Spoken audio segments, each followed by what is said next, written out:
Бүгінгі тақырып елдердің экономикалық географиялық жағдайын жақсарту жолдары. Мемлекеттің физикалық географиялық жағдайы, географиялық және табиғат жағдайы оның экономикасына әсер етеді.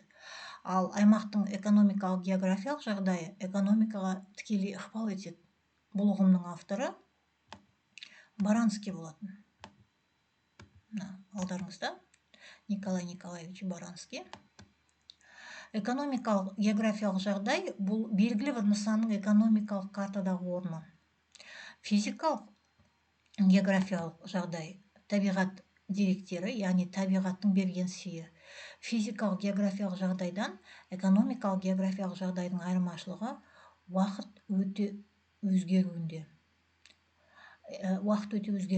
Экономикалық географиялық жағдайдың өзіндік қолайлы және қолайсыз жақтары болады.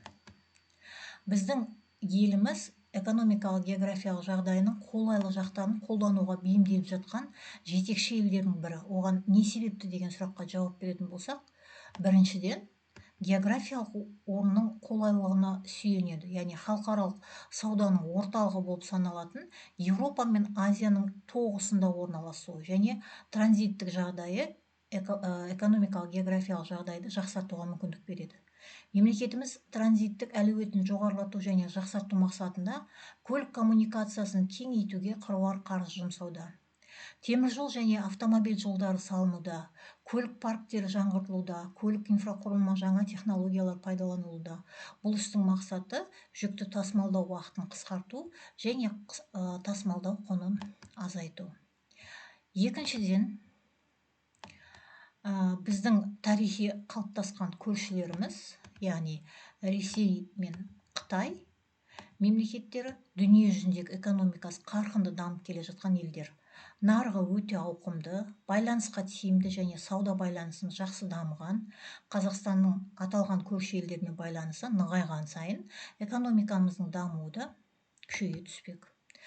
Үшіншіден, Каспий теңізі арқылы Атлант және Үнді мұхиттарына шығатын жолдың болуы. Бұл факторды нығайту және экономикалық географиялық жағдайын жақсарту мақсатында Каспий флоты құрылды.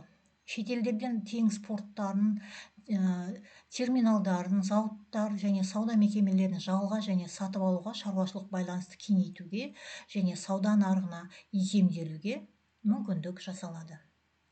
Видеоға лайк басып, каналыма жазылуды ұмытпаңыздар. ОБТ-ға дайындық курсына жазылу үшін төмендегі описанияға өтсеңіздер болады.